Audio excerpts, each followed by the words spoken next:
I never liked working the closing shift, but when your grandma's on oxygen and your rent's overdue, you don't exactly get to be picky.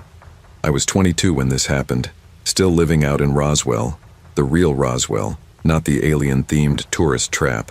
Just trailers, gas stations, too many empty lots. I worked nights at the Circle K off Route 84, the one between the truck stop and that old diner nobody ate at anymore. Back then, I lived with my grandma in a 2-bedroom trailer with a busted swamp cooler and a leaky roof. After her cancer diagnosis, school went out the window. Bills didn't care about your GPA. Most nights at Circle K were dull. I'd do closing with Rico, the assistant manager, ex-military, mid-30s, kind of a smartass but solid, and Angela, a 17-year-old with smudged eyeliner and earbuds always hanging from her hoodie. She was saving up for prom and talked about it like it was the only thing that mattered. That night, it was windy. April in New Mexico gets weird that way. Hot 1 hour, then freezing with sand in your teeth the next. It was about 11:30 when Angela said it. He's been standing there a while. I looked up from stocking behind the counter. There was a man just outside the glass doors, just standing, not moving, hands at his sides, no shopping bag, no car nearby.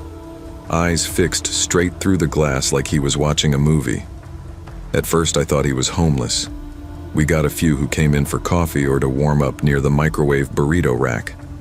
But this guy didn't move, didn't even blink. Rico looked up. "We're closed in 20, he said flatly, then walked over and flipped the lock early. The guy didn't react, just stood there for another second, then slowly turned and walked around the side of the building, out of view. Angela said quietly, "That was weird." It was. But I told myself, people get lost, get high, get tired. This place wasn't special. It just looked that way when you stared at it too long. Still, I felt something then. Not fear exactly, just that twitch in the back of your neck when your body knows more than your brain does. After the guy disappeared, things got back to normal, sort of. We went back to closing duties, mopping the back, restocking gum, cleaning the bathrooms. I took the restroom key, grabbed the cleaning bucket and headed to the back. Angela said something behind me. Soft, almost nervous. "I think he's still out there." I turned, but she wasn't looking at me. Just back at the door. The wind pushed against it like it was trying to come in. "He's probably gone," I said, mostly to myself. I went into the bathroom. The overhead light flickered when I flipped it on. Nothing unusual for a building that hadn't had real maintenance since Obama was president. I pulled on gloves and opened the stall door. There was no one there. But then I saw the mirror. Not a full figure, just the sense of someone. Like someone had just stepped out of frame. My own reflection looked a little off. Pale, eyes too wide, hair sticking to my cheek with sweat I hadn't noticed. I stared for a few seconds longer than I should have. Not because I saw anything, just because I felt like I might. Then I heard something. A soft whisper. Not words, just air. Like breath. I froze. The faucet creaked slightly. I hadn't touched it. I dropped the cleaner and backed out of the room. Fast. My heart was thudding hard. Not from what I saw, but from what I thought I might have seen. I walked back toward the front and found Angela near tears and Rico staring at the security monitor. "Did you see him come back in?" I asked, breath catching. "No," Rico said quietly. "Nothing." I told them what I thought I saw, or felt, in the bathroom. Rico grabbed the bat we kept under the counter and swept the store. Angela followed him, but I stayed put. I couldn't shake it, the feeling that something had shifted. They came back 5 minutes later. "Nothing," Rico said again. But I noticed he double-checked the lock this time. We didn't hang around after close. We locked up 10 minutes early and left together in Rico's car. No one wanted to go out alone. Rico drove. Angela stared out the window, chewing her sleeve. I sat in the back, watching the gas station fade behind us. It felt like we were being watched, but I knew better than to say that out loud. You say stuff like that and people start looking at you differently. Like maybe you're the problem. "I've worked here 5 years," Rico said, breaking the silence. "Never seen that guy before. Never seen you run like that either." "I didn't see anything," I said. "I just felt like I did." Angela murmured. "It didn't feel right. The air in there." We dropped her off at her house. She didn't even say goodbye. Just got out and walked up the driveway with her arms wrapped around herself like she was cold. I didn't go home either. Called my cousin, said I needed a place to crash. She didn't ask questions, didn't sleep much, just kept thinking about that moment in the bathroom, the mirror, the whisper, the heaviness in the air. Maybe I was tired. Maybe my brain had rewired itself from too many late nights and not enough real rest. Next morning, I called the store manager, left a voicemail. "I'm sorry, I'm done. I can't do nights anymore." That was it. Rico quit later that week. About 10 days after I quit, I got a text from Angela. No words, just an image attached. It was a selfie, posted on Yelp by some tourist. Bad lighting, crooked angle, taken in the snack aisle, harmless at first glance. But in the reflection on the end cap mirror, just behind the energy drinks, there was a figure, not clear, not detailed, but standing still, face in shadow, shape too familiar. The timestamp on the post, 10:14 p.m. Almost an hour before we saw the man outside the doors. I stared at the photo for a long time, longer than I want to admit. Then I turned off my phone and didn't turn it back on for the rest of the day. I never texted Angela back. What was I going to say? I passed by the store again a year later. It was boarded up, the windows smashed out. A hand-lettered "For Lease" sign hung crooked on the front. It looked hollow, forgotten. But I parked across the street anyway. Just sat there for a while. You don't think these places will mean anything. Gas stations, fluorescent lights, late nights wiping down a microwave. But they do. They get inside you. Especially when no one else sees what you did. Or what you thought you did. In the rear view, I saw something shift in the glass. Not a man, not a ghost. Just a trick of the light. Probably. I think about that night more often than I'd like to admit. Not because of what I saw, or maybe didn't see, but because of what it meant. Sometimes the scariest thing isn't a ghost. It's feeling like you're the only one who noticed something wrong. That everyone else will write it off while you lie awake wondering if you're losing it. Here's what I know now. Isolation can do strange things to the brain. So can silence. And when people say they're scared or tired or off, you believe them. Because it doesn't take a haunting to make someone disappear. Sometimes all it takes is no one listening. If you've never worked retail on a Friday night, let me tell you, it's not for the faint of heart. Especially not at a gas station off Lake Point Avenue in Cedar Glen, Ohio. Especially not during football season. I was 19 when this all went down.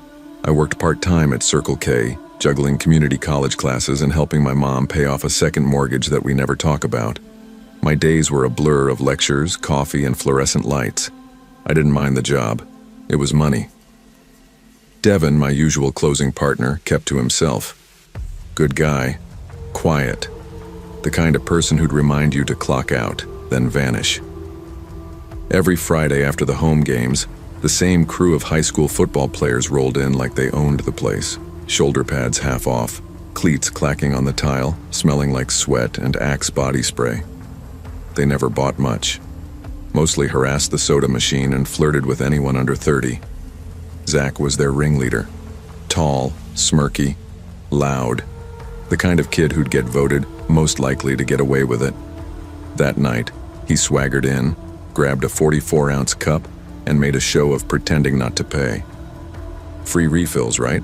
he asked, already filling it with Sprite. "Only with a receipt," I said, tapping the plastic sign right in front of him. He laughed. "Come on, it's just Circle K. Not like this is NASA." "Still gotta pay." He didn't like that. His eyes narrowed just enough to make it weird. "All right, Officer Lane." He dropped the cup on the counter, not hard, but not gently either, and walked out, muttering something under his breath I couldn't catch. Whatever. I went back to wiping down the hot dog rollers, more annoyed than anything. Then I saw it, a folded napkin tucked under the edge of the counter. I almost tossed it in the trash, but something about the ink bleeding through made me stop. "Better watch your back. You're making enemies." I stared at it for a long time. Then I showed it to Devin. He looked at it, sighed, and said, "They're just kids, Marissa. Messing around." But my hands were already shaking. Because a friend of mine, Ashley, had been followed home 2 months ago. Same setup, same kind of boys, and nobody believed her either. I couldn't stop thinking about that note. It stayed with me all weekend, folded and refolded in my backpack like a secret. I didn't show it to my mom. She had enough on her plate with 2 jobs and my little brother. When I mentioned it again on Monday, Devin just gave me that same look, like I was overreacting. "They hang out here every Friday," he said. "You know how they are. You challenge them, they get cocky, that's all." But it didn't feel like all. It felt personal. The following Friday, I parked closer to the store than usual. Under the streetlight, camera facing me. I told myself I was being careful, not paranoid. The same boys came in, right on time. Zach didn't even look at me this time. Just knocked over a bag of pretzels, laughed, and walked out holding a Gatorade. They didn't pay. Devin muttered something about not starting a scene, but I couldn't shake the feeling that something was coming. After closing, I grabbed my bag and headed to my car. That's when I saw it, my Civic sitting low on one side. I crouched down and saw the gash in the tire, not a nail, not road damage, a clean slice. Both rear tires, same angle, same depth, like someone had done it slow, deliberate. My mouth went dry. Back inside, I called Devin over. "Jesus," he said. "You sure someone didn't just, I don't know, to screw with the air pressure?" "I'm sure." We called the manager. No answer. Left a message. Then I called the non-emergency police line. A young officer came out, clipboard and all. "No cameras on that side?" he asked. "Nope." "Well, without proof or a witness, there's not much we can do. You want to file a report anyway?" I did, but we both knew it wouldn't go anywhere. Devin drove me home that night. Neither of us said much. I could feel the silence trying to tell me something, and I didn't like what it had to say. This wasn't a prank. This was a warning. On Monday, I checked the new schedule. Afternoon shifts, 4 to 9, every single day. I called the manager. "Hey, I usually close Fridays. I saw the shift change. Is that permanent?" He hesitated, just long enough to confirm my suspicion. "We just think it's safer for everyone." "Safer for who? You're pulling me off nights because of them?" I asked. "Not exactly," he said, "but we can't afford any more incidents. If something happened on our watch." "So you're avoiding the problem. Got it."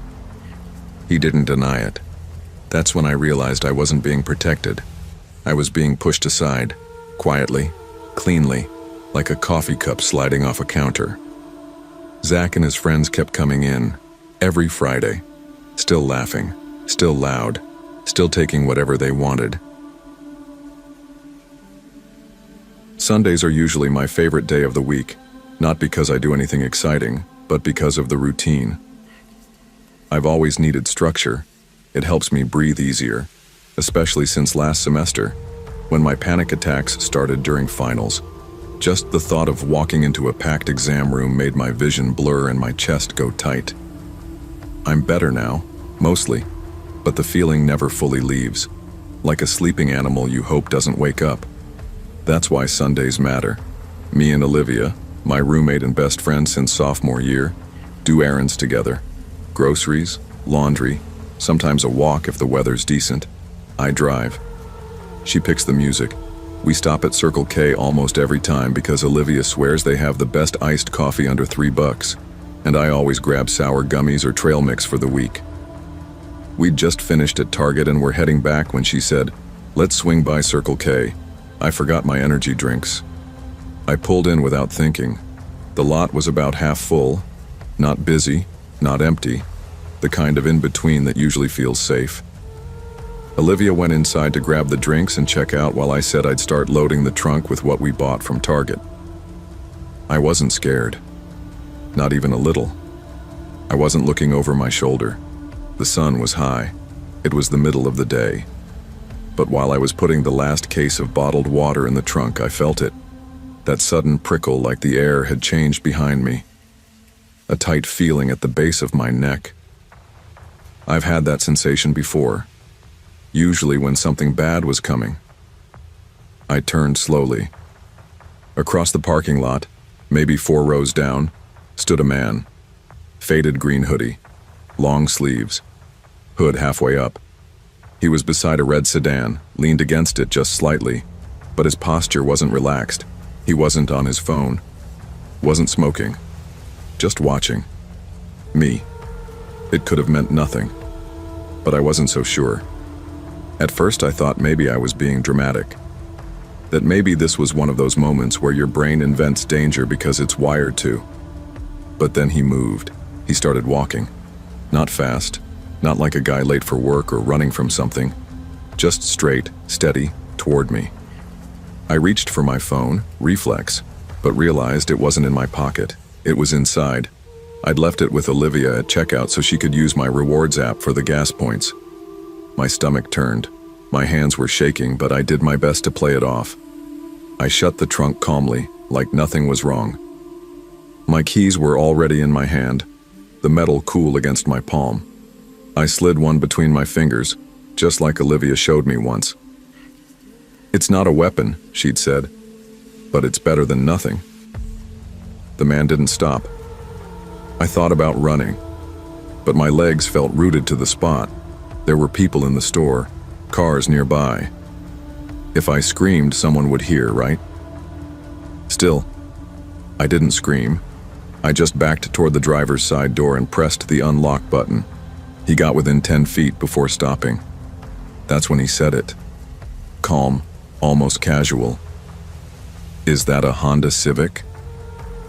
I blinked. He stared at me. My sister had that exact one before she disappeared. His tone was flat, but there was something off in the way he said disappeared. Like it wasn't just a story, like I was somehow involved in it, whether I knew it or not. I didn't answer, didn't move except to open the car door, get in, and lock it fast. My hands were slippery on the wheel. I reversed without checking properly, nearly clipping a trash bin. My chest felt like it was about to cave in. Olivia came running out, holding 2 iced coffees in a plastic bag, confused. "What the hell?" she asked, climbing in. "I'll explain later," I said, pulling out onto Watterson without looking back. We didn't say much on the way home. Olivia kept looking at me sideways, waiting for an explanation. I gave her the basics. Man in a hoodie, staring, walking toward me, creepy comment. "Did he try to touch you?" she asked. "No," I said. "But he didn't have to." She got quiet after that. I think she understood. She's been with me through panic attacks, through the nights I couldn't breathe when even shadows made me spiral. She never once called me dramatic.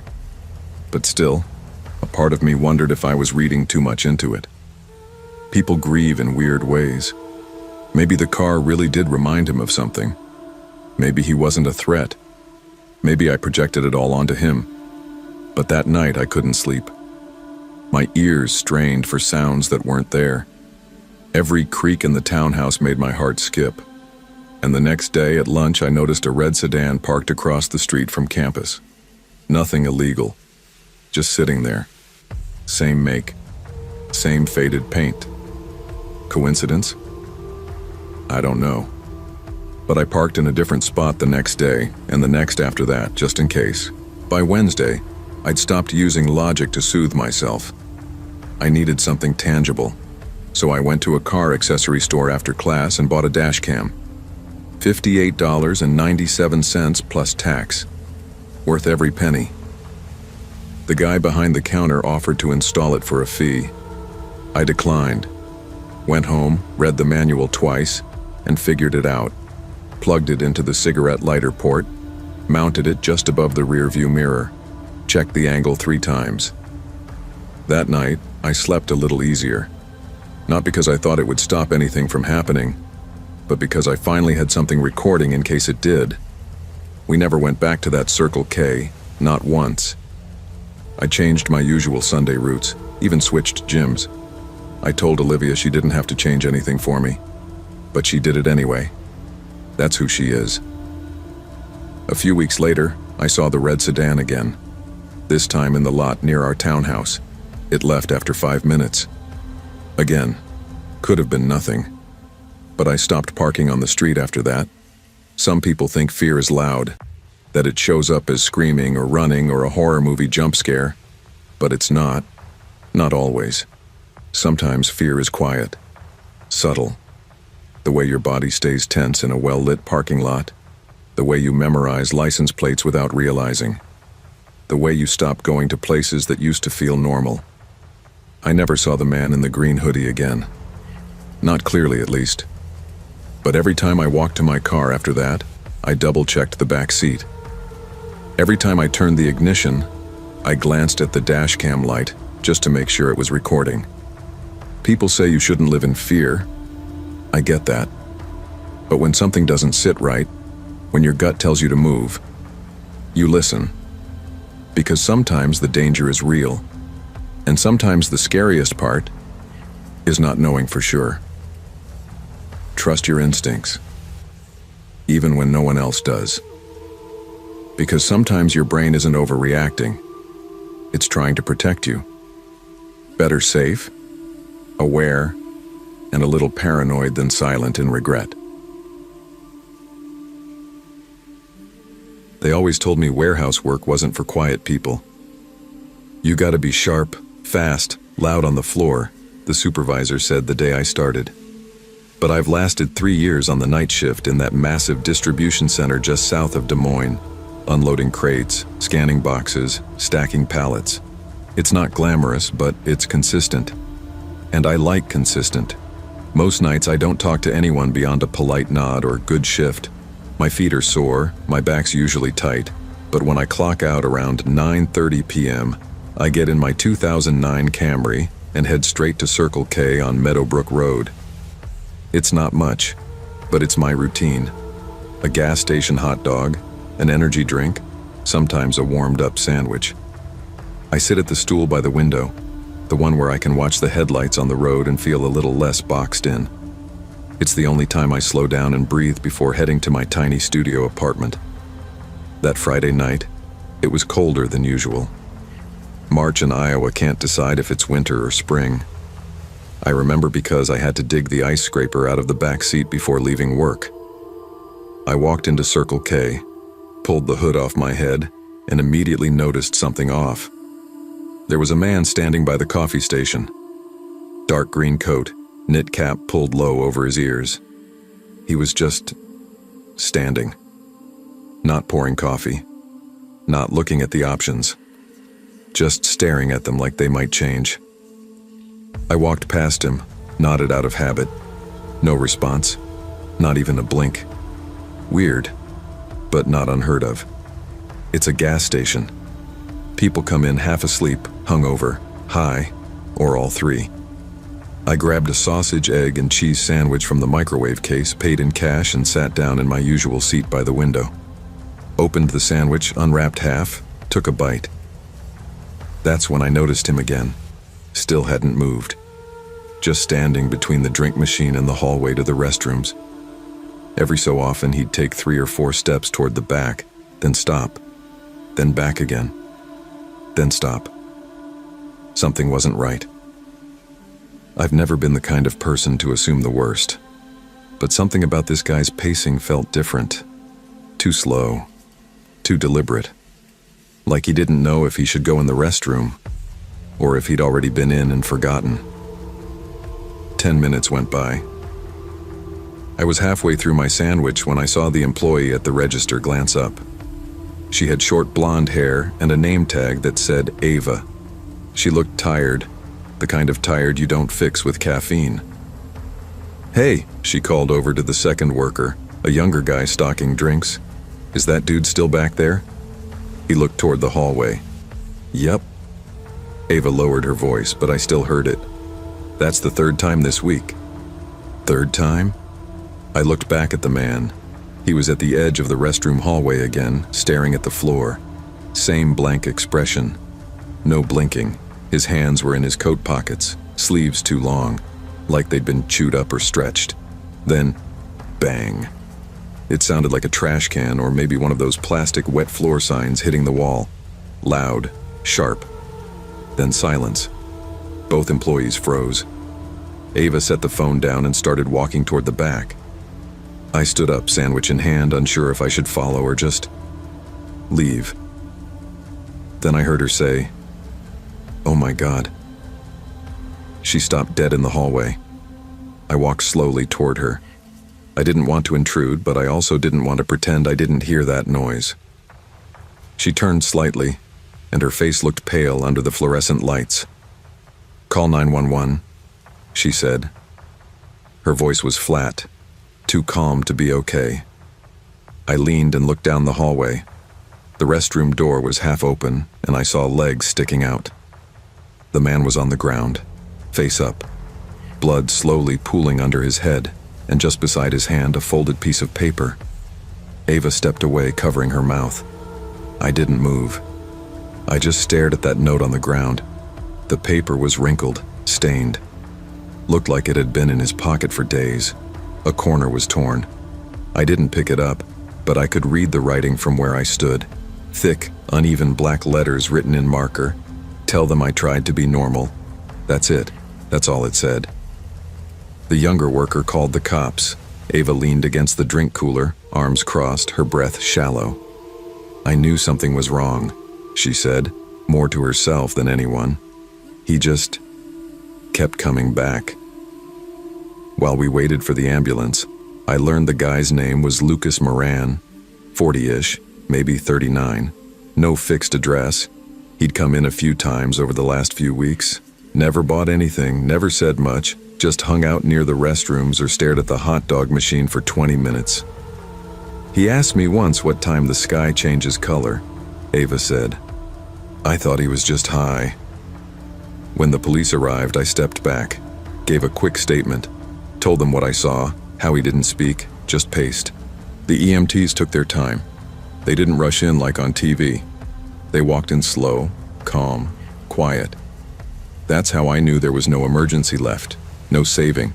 A stretcher, a zipped bag, the paper collected in a clear evidence envelope. And that was it. I didn't sleep much that night. I kept seeing his eyes. Not scared, not angry, just gone. Like whatever held a person together had left a long time ago. I told myself not to think about it. Not my fault. Not my business. I didn't know the guy. But it stuck with me. The next Friday, I drove past the same Circle K, fully intending to stop, but I kept driving. Ended up eating chips from a vending machine at work instead. The week after I did stop, Ava wasn't working. A new guy was at the register. There was a new keypad lock on the restroom hallway. Employees only now. I guess corporate got involved. That stool by the window was still there, but I didn't sit. I paid for my energy drink, walked out, sat in my car, and just watched the entrance for a few minutes. Nobody paced. Nobody stared. Just people coming and going.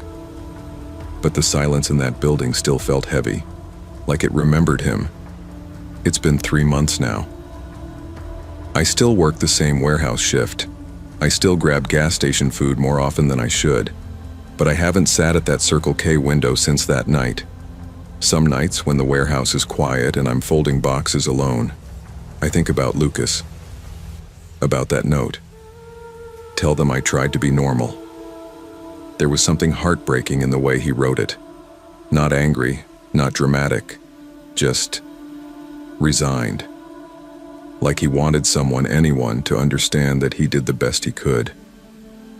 I don't know what his life was like, but I know what it's like to feel invisible. to want someone to see you before it's too late. If I'd said something when I nodded, if someone had asked him a real question, maybe it wouldn't have changed anything, but maybe it would have. You never know what someone is carrying behind their silence. Sometimes the smallest acknowledgement, a hello, a question, a moment of presence, is more important than we realize. And sometimes being human means seeing humanity in someone else before it disappears. It was supposed to be a fun road trip.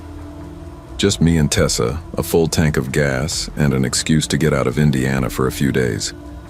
We'd been dating about 6 months, and this was our first big thing, driving all the way down to Biloxi to visit her cousin. She was excited. I was excited. Felt like our first real taste of adult life. We left Bloomington early Saturday, stayed the night in Memphis, and were halfway through Arkansas by the time we rolled into Sunday. Somewhere near Little Rock, we stopped to refuel at this quiet little Circle K just off Highway Exit 232. Not the usual kind with all the chains clustered around it. This was one of those lone stations by itself with dry grass and a heat shimmer on the asphalt. I pulled in, filled up the tank, and we headed inside for snacks. I grabbed an iced tea and some trail mix, and Tessa picked out one of those warm ham and cheese sandwiches wrapped in foil. She loved those things for some reason. We didn't think twice about it. Outside, there were 2 metal picnic benches along the side wall. We sat, stretched our legs, laughed about some playlist we'd argued over earlier. Then I noticed the white GMC pickup, parked near the dumpster. Windows tinted, hood dusty like it hadn't moved much. A guy stepped out, tallish, mid to late 40s, beard patchy, skin red like he'd spent too many summers in the sun without sunscreen. He walked into the store, didn't buy anything, then came back out and sat at the table right next to us. Tessa went quiet. I tried not to make a big deal, just smiled politely and nodded like, "Yeah, we see you. Not trying to start anything." That's when he leaned forward and said, "You two remind me of someone I used to know." Just like that. Flat voice. Not warm, not creepy. Just empty. I gave him a nod and a quick, "Cool," trying to keep it light. But in my gut, I felt it. Something about the way he looked at Tessa. Like he wasn't seeing her exactly. Like he was remembering something she had nothing to do with. We didn't rush off. Maybe that was our first mistake. But we didn't linger either. Tessa said she didn't feel like finishing her sandwich. I could tell something had shifted. She wasn't chatty anymore. Just watching the man from the corner of her eye as we walked back to the car. When I pulled out of the lot, I checked the mirror out of habit. The white truck was still parked. Good, I thought. That's it. Done. 2 minutes later, I looked again. The truck was behind us. Not tailgating, but not backing off either. "You see that?" I asked. Tessa didn't answer right away. She glanced behind us and whispered, "Yeah." He's following. I tried to keep it together, took a normal left turn onto the service road. The truck followed. I took a U-turn where it made no sense to do one, the kind of turn you only make when you forget something or you're lost. The truck turned with us. That's when my stomach dropped. We didn't know what to do. We weren't armed, no pepper spray, just a tire iron in the back and a whole lot of panic. Tessa was crying quietly, phone in her lap. I told her to dial 911, but we were in the middle of nowhere. 1 bar of service. The call wouldn't go through. "Take an exit," she said. "Anywhere. Just take it." I took the next right, a narrow pull-off labeled Scenic Overlook State Park Access. I didn't even know where it led. It just felt like maybe someone would be there. A ranger, a family, anyone. The gravel crunched under our tires as I pulled into the lot. It was mostly empty except for a rusted-out sedan and a couple trail signs. The white truck pulled in right after us. I threw the car in park, got out before I could talk myself out of it. I grabbed the tire iron from the trunk and stood between the man and our car. He stepped out of the truck casually, like this was no big deal. "Whoa, whoa," he said. Easy, kid. Tessa stayed in the car, doors locked, eyes wide. I stood there, heart pounding in my ears. I didn't say a word. I didn't trust my voice. That's when I saw it. A hunting knife in his hand, half concealed behind his leg. It wasn't raised, but it wasn't sheathed either. "I just wanted to talk," he said.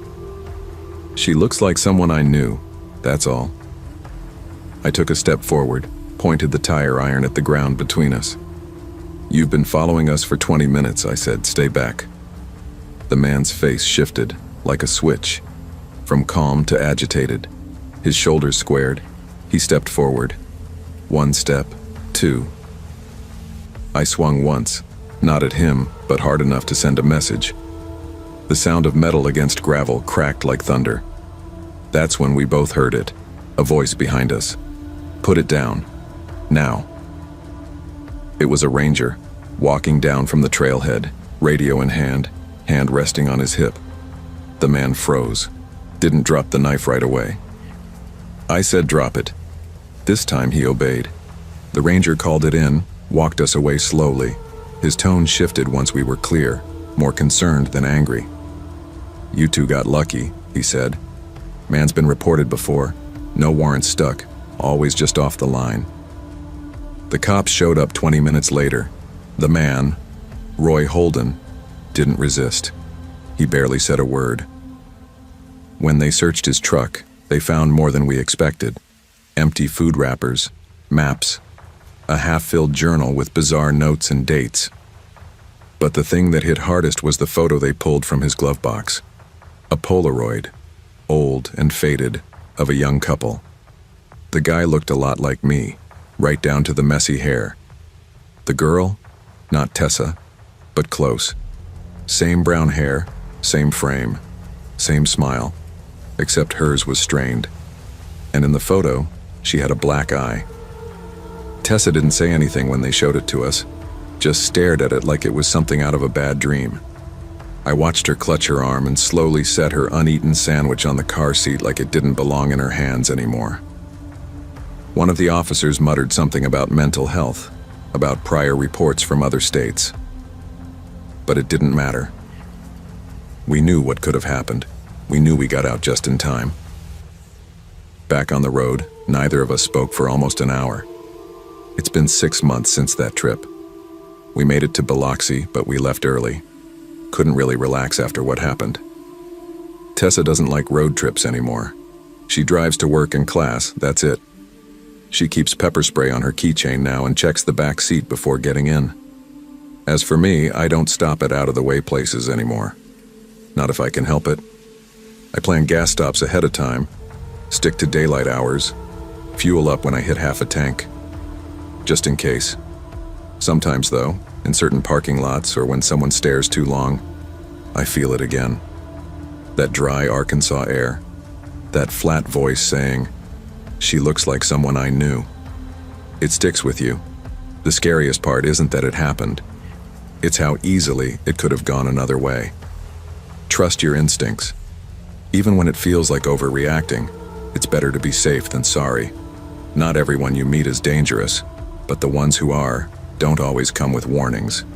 Don't ignore the pit in your stomach. It's there for a reason. Every Tuesday, like clockwork, me, Marina, and Tiff would hit our hot yoga class at the strip mall on Wilmington Island, then cruise 5 minutes down Northridge Avenue to the Circle K for snacks.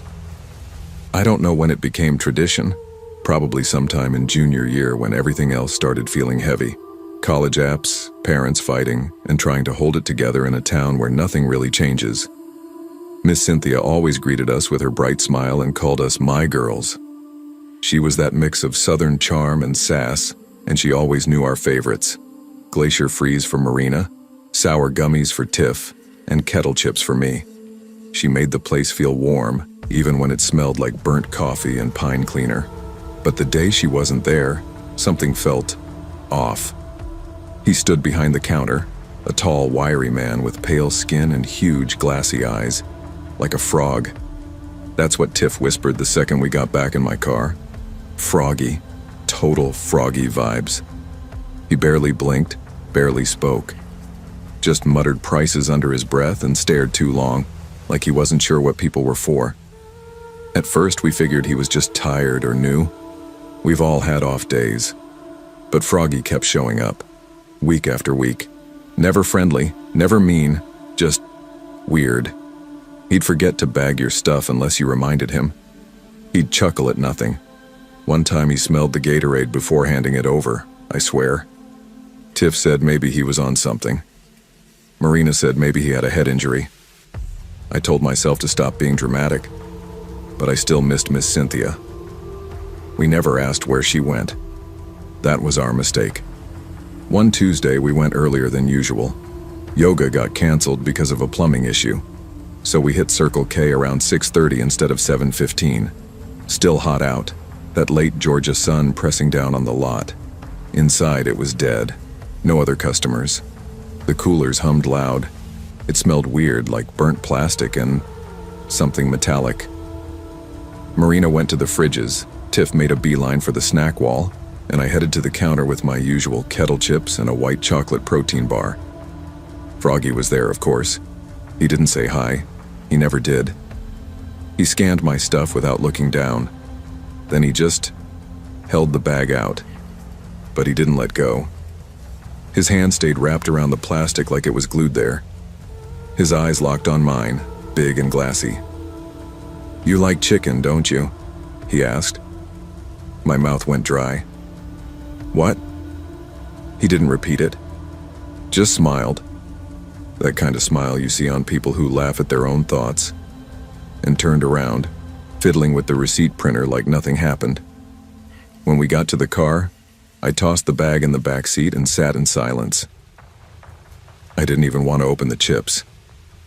Tiff was still giggling over the name of some new energy bar. Blood Orange Rush. She unwrapped it and passed me one of the chips, half as a peace offering. I popped it in my mouth. Something was off. Way off. It wasn't the salt. It was metallic. Sharp. Like old vinegar and something I couldn't place. My stomach turned. Tiff grabbed one and held it to her nose. "What the hell is this?" she asked. "It smells like rust." I spit mine out and wiped my tongue on my sleeve. It wasn't a seasoning I'd ever tasted before. It didn't feel like a seasoning at all. We drove straight to my house. My dad was in the garage changing the oil in his truck. I was shaking by the time we pulled in. "Someone needs to talk to that guy," I said. Seriously. My dad's a mechanic, but more than that, he's a dad. Protective in that quiet, fix it with my own hands kind of way. I told him everything. The weird chicken comment, the chips, how Froggy had been there for weeks. He didn't laugh, didn't even roll his eyes like I expected. "Get in the truck," he said. We drove back. I didn't go inside with him, just watched from the passenger seat while he walked into that too bright store with his military boots and mechanic's confidence. He came back out 5 minutes later, shaking his head. "He's not there," he said. I sat up straight. "What do you mean?" The lady at the counter, younger, maybe early 20s, said there's no one named that on payroll. No man, no temperature. Said maybe I was confused with another location. "No way," I said. "He was there an hour ago. He's always there." Dad shrugged. She said only women work evening shifts now. Cynthia's out on medical, didn't say what. I wanted to go back in, make them prove it, show security footage. But I didn't. Something in the way the clerk looked at my dad, that polite corporate please leave us alone look, made me stay put. That night, I threw away the rest of the chips. My stomach still twisted every time I remembered the taste. A week passed.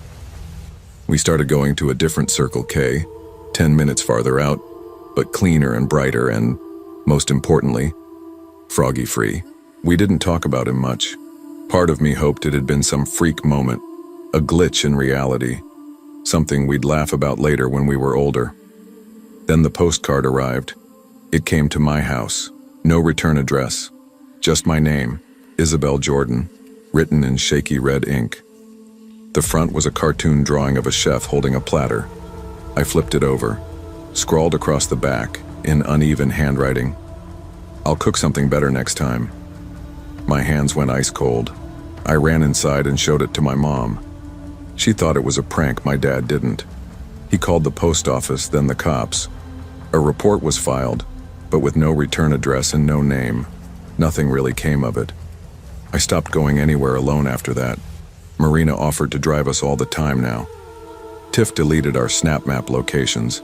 We never heard about Miss Cynthia again. Sometimes I wonder if Froggy was ever real.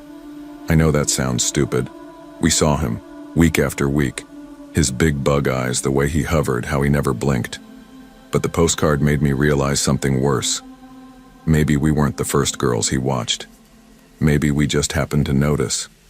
We still go to yoga, still snack after, but never at North Ridge. I don't even take that road anymore. I check the mailbox every day. My dad installed a camera. We started locking our doors, like really locking them, even during the day. I started carrying pepper spray in my backpack. The world didn't suddenly become dangerous that night. It had always been. We just didn't see it until then. And every time I open a bag of chips now, I check for anything that doesn't look right. Anything that smells wrong. Because you never know who's watching, or what they're planning for next time. Just because someone seems harmless doesn't mean they are. Always trust your gut, especially when something, or someone, feels off. Safety isn't about being paranoid. It's about staying aware, even when the world tries to gaslight you into thinking you're overreacting. I never meant to leave the house that night. It was one of those long Wednesdays that dragged into Thursday before you noticed. I'd worked a full shift at the used car lot off Sierra Highway, filled out paperwork for a guy who backed out of financing after we detailed the Civic, and then sat through 2 hours of my manager explaining gross margin on warranties I'd already memorized. When I got home, I microwaved leftover wings, threw on heat for the millionth time, and zoned out. By 1:30 a.m., the wings were gone, my mouth was dry, and I realized I hadn't stocked up on drinks or snacks. Circle K was just 6 minutes down East Palmdale Boulevard. I figured I'd run in, grab a Coke, some Cool Ranch Doritos, maybe one of those sad little burritos they keep on the rollers. I threw on a hoodie and flip-flops, keys in hand, no wallet, just a crumpled $10 bill from my car's center console. The place was mostly dark except for the sickly flicker of fluorescent tubes near the back. No music playing, which was unusual. Just that hum from the fridge coolers and the occasional beep from the lottery machine. Something about it felt thinner, like a place left behind by time. That's when I noticed her. She stood by the coffee station, pale legs, barefoot, hair like it hadn't seen a brush in weeks, a long, wrinkled gray dress that hung too loose for her frame. She was staring at the sugar packets like she was trying to remember what they were for. Her fingers trembled near the stir sticks. There was a clerk behind the register, a guy with earbuds in, probably in his 40s, looked like he was halfway through a podcast. He kept sneaking glances at her but never said anything. Just tapped at his phone like it wasn't his problem. I should have walked away. Just grabbed my Coke and chips and left. But I didn't. I walked toward the counter like it was any other night. I didn't know then, but I was walking right into something I wouldn't forget. I had just set the soda and chips on the counter when she moved. Fast. Like she was waiting for me. She turned from the sugar packets and walked straight toward me, barefoot on the cold linoleum. Her eyes were dark, not bloodshot, just hollow, like they'd seen too much and stopped trying to process it. Her skin looked like damp paper, stretched too thin. "Have you seen my dog?" she asked. Her voice was barely a whisper, but it carried. It was that kind of whisper that makes the hairs on your arms rise, like it knew how to bypass your ears and go straight to your chest. I blinked. No. I haven't.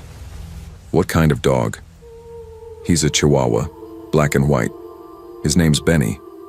He's small, but he knows his way back. I glanced at the clerk, who finally pulled one earbud out and sighed like this had happened before. "Ma'am, you asked the last 3 people the same thing. Please don't block the register." But she didn't move. Her eyes didn't leave mine. They weren't angry, just lost. "They took him," she said. "I know they did. The men with no eyes." I felt my jaw lock. Then she pulled something from her coat pocket, a crumpled Polaroid, and set it on the counter like it was evidence. It was just grass, a blurry square of brownish green. No house, no dog, no shadows, just grass. The kind you see off any roadside in Palmdale. She tapped the photo twice. He was there. I nodded, not because I understood, but because I didn't know what else to do. I put the $10 bill on the counter and slid my stuff toward the clerk. The woman didn't move, didn't blink. As I backed away, she stayed planted by the counter, gripping the photo like a child clutches a drawing. When I left the store, the air outside felt colder than when I arrived. It wasn't even about the weather. I hustled to my car, heart beating a little too fast for a snack run. She hadn't followed. I checked twice. She stood just inside the Circle K doors facing the glass, not looking at me, not even looking out into the parking lot. She was looking at herself. Or maybe at something only she could see. I turned the ignition and pulled out fast, tires crunching over loose gravel. For a second, I thought I saw movement behind me, the flash of her dress in my rear view. But when I glanced again, the window was clear, empty. At home, I left the snacks on the counter and went straight to bed. But sleep didn't come easy. I kept picturing that photo she held, that patch of dead grass. Her cracked voice saying, "They took him." Who were they? I told myself she was just someone who'd lost too much. Maybe living out of shelters, maybe off her meds.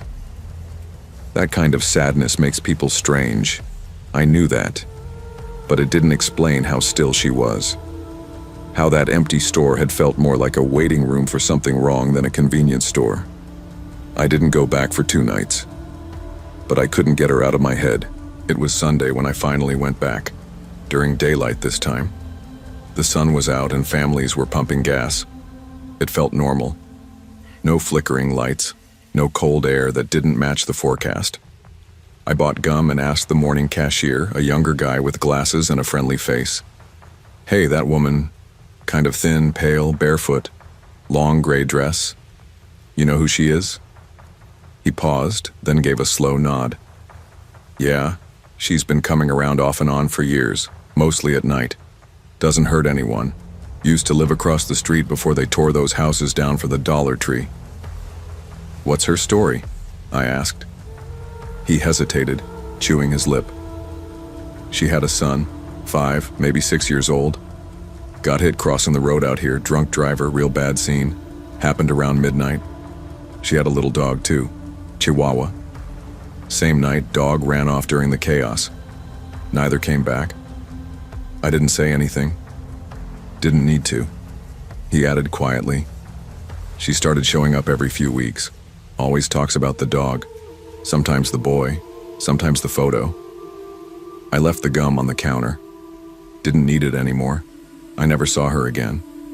Sometimes I wonder if I imagined her. That's easier to believe than the truth. That she's out there somewhere, walking barefoot down cracked sidewalks, asking strangers about a dog that's been gone 5 years. But I know I didn't imagine her. I remember the way she stared.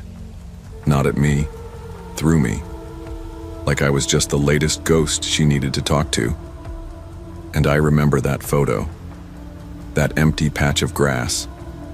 Now, every time I stop at that Circle K, always in daylight, I glance toward the coffee station, and sometimes for just a second I think I see someone standing there. Thin, pale, waiting. But there's never anyone. Grief doesn't always scream. Sometimes it just whispers to strangers at 2 a.m. in convenience stores. You never know what kind of pain someone carries. So when something feels off, it might not be evil. It might just be heartbreak in disguise. Stay human, stay aware, and always listen before you judge. I don't remember the exact moment I realized my drive had turned into a blur. 4 hours straight from Dallas to Lubbock. No music, just caffeine and exhaustion taking turns. I was tired in that bone-deep way you feel after a long day at the software support center and a weekend door-knocking to see family. By the time I exited onto Highway 84, I just wanted a bottle of water and something sweet, something to make my eyes not float closed on the highway again. That's when I saw the Circle K. One lone pickup under a flickering fluorescent sign. Some construction cones propped around like nobody bothered to clean them up. I pulled in and stopped before the sliding doors, blinked at them as if they might flicker out at any second. Inside felt off. Empty aisles. Too bright, but kind of dim. No music playing, just the hum of the coolers. No open register, just a nervous young guy behind it, looking like he'd rather be anywhere else. Then I noticed him, somewhere off to the side. A man with a ripped Carhartt jacket, backpack hanging off his shoulder like he was carrying the whole world. He was buying 6 energy drinks, jerky, and a handful of peanut butter cups. The clerk kept checking the backpack, eyes rolling to the ceiling, scanning mirrors, shifting uncomfortably. That's when I heard him. Not directly, but breaching the silence. Can't sleep. Can't stop. They'll find me. Not tonight. Not tonight. He looked unwell. Scruffy beard, hollow cheeks, eyes darting. Something about the way he muttered made a knot in my gut. I pulled a bottle of water from the fridge and tried tuning him out, but his voice echoed every time I took a sip. I told myself he was just someone having a bad night. Maybe mental health or drugs or just a hard life. But I felt the store tighten around me. The tension was thick, like the air before a storm. I headed to the counter with my water and sugary candy bar, heart doing a jittery drum roll. Our eyes met briefly. His looked haunted. Mine tried to stay polite. Then I paid and walked toward the door, pretending I didn't notice him following, just one step behind. I felt his hot breath like a warning. I thought I was imagining it, just a trick of the faint fluorescent light or the heat radiating off the asphalt outside. But when I turned to leave, he spoke again. They already know your plate. They're watching you now too. I froze like a deer caught in headlights. He was so close my shoulder hardened against his backpack. Something primal in me typed fight or flight, and I chose flight. I dropped my candy on the counter and bolted out.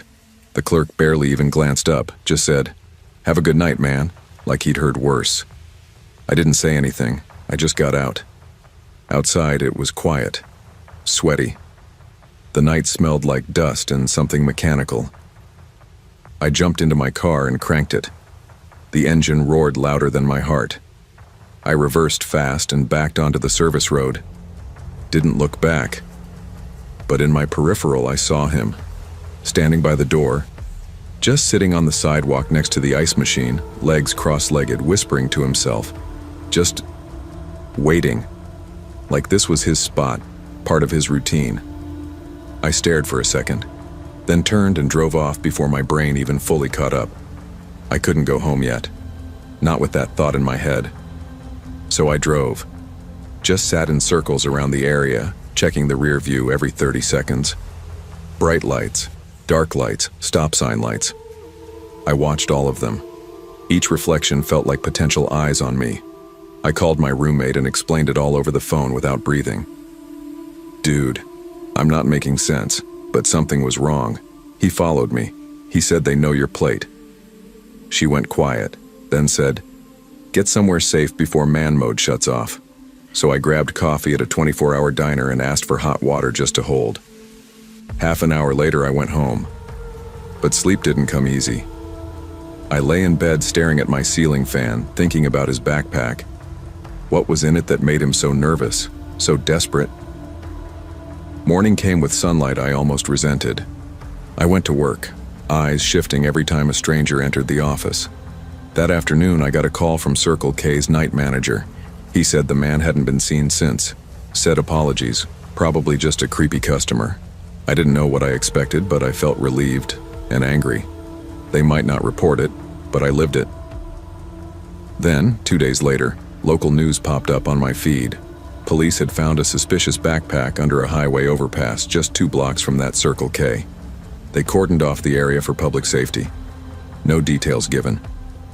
I stared at the photo of an unmarked black backpack sitting under a concrete arch, right where that man would have walked. I felt an echo in my chest. I noticed my car's license plate reflecting in the screen. I'd kept the plate cleaner since that night. Felt ridiculous. I don't go that Circle K anymore. I'll fuel up somewhere else. Tesco, random station, anything not by that service road. Work's back to normal. Hangovers from code bugs, weird support calls. I still drive late at night to Starbucks 2 miles farther. Need the caffeine, sure, but also the people, even if they don't know me. Sometimes at midnight I catch a reflection in a car mirror or a storefront window. I'm always checking that no one's behind me. But beyond that, I wonder what that man was running from, or to. Could be delusion, could be a conspiracy, could be nothing. Doesn't matter. He said they're watching you, and I believed him, because he believed it first. Trust your gut. Don't dismiss the quietly disturbing moments. Sometimes safety isn't about logic. It's about instincts reacting to the world our brains haven't fully processed. Don't let politeness shut down your alarm.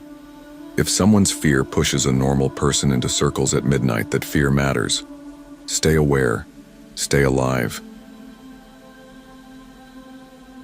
My name's Devin Hill.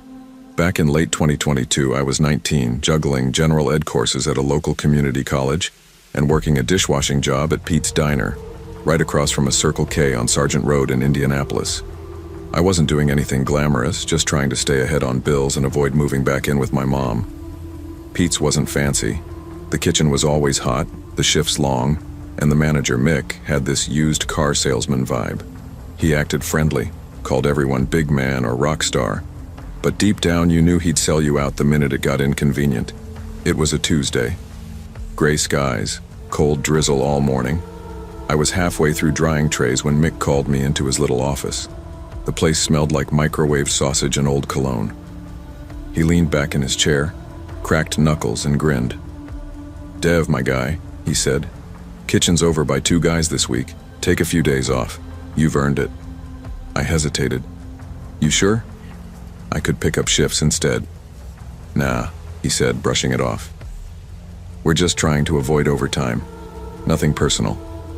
I figured a short break wouldn't kill me.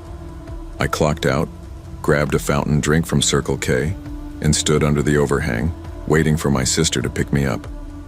I scrolled my phone, thinking about my math test and whether I should finally drop the class. I didn't know it then, but that would be my last calm day for a while. 2 days later, I was at home trying to finish an essay when I got a call from a blocked number. I almost let it go to voicemail. "This is Devin." "Hi, Mr. Hill. This is Linda from HR at Pete's Diner. I'm calling to notify you that your employment has been terminated effective immediately." "What? Why?" "There's security footage of you operating the company vehicle during a hit-and-run incident. Damage to a parked car, serious liability." I sat up, stunned. I've never driven that car. Mick won't even let me mop without asking. She sighed like she'd heard every excuse. "Your ID, apron, and name tag were all visible. It's an internal decision." She hung up. I stared at the wall. I hadn't even been at work that day, and now I was fired over something I didn't do. My hands were shaking. I texted Mick, no reply. I called, straight to voicemail. I felt this cold drop in my stomach. I knew something was off, but I didn't know how bad it was yet. The next morning I headed straight to Circle K. Janelle, the day shift lead, was behind the counter. She'd always been chill with me, called me quiet kid, but meant it as a compliment. "Hey Janelle, can I ask you something kind of weird?" She looked up. "You okay?" "Not really. I think someone at the diner used my uniform to do something shady. Any chance I could see the camera footage from Tuesday?" She raised a brow. "You think you were framed?" "I know I didn't do it." Janelle checked if the manager was out. Then she led me into the back room. We scrubbed through footage, and at exactly 2:43 p.m., there it was. A guy walking out of the diner kitchen in my Pete's apron. Same building, same walk. But when he turned slightly, the side angle told the truth. "That's Travis," I said. Janelle paused. "The line cook with the buzz cut?" "Yeah." He must have taken my apron and name tag. I leave my locker unlocked sometimes. She leaned in. That's some bold crap. She printed 3 screenshots and handed them to me. You should show Mick. I nodded, though my gut told me it wouldn't fix anything. Back at Pete's, the kitchen smelled like fryer oil and burnt toast. I walked through the back, holding the screenshots. People looked at me, then looked away. Mick was on his phone in the office. I didn't knock. Got a minute? I asked. He looked up slowly. You're not supposed to be here. I tossed the papers onto his desk. That's not me, it's Travis. He barely glanced at them. Kid messed up, he panicked. You? You got no priors? You were cleaner. You used me? I said. He shrugged. This isn't personal. He needed a break. I covered him. You'll be fine. You lied. I lost my job. My name's on that report. No one's gonna care. You think HR's gonna issue an apology? My fists clenched, but I didn't say anything. There was nothing I could do. Mick smirked. Don't make a scene. I walked out. Everyone watched, but no one said a word. I couldn't sleep for days. I kept replaying it in my head. How fast people turn on you when you don't serve their interests. Then, one afternoon, Janelle texted me. We need part-time. You want in? I didn't think twice. Working at Circle K wasn't ideal, but I showed up early, stayed late, and didn't complain. I stocked shelves, cleaned spills, learned the register. Janelle had my back. It wasn't much, but it gave me something I'd lost. Control.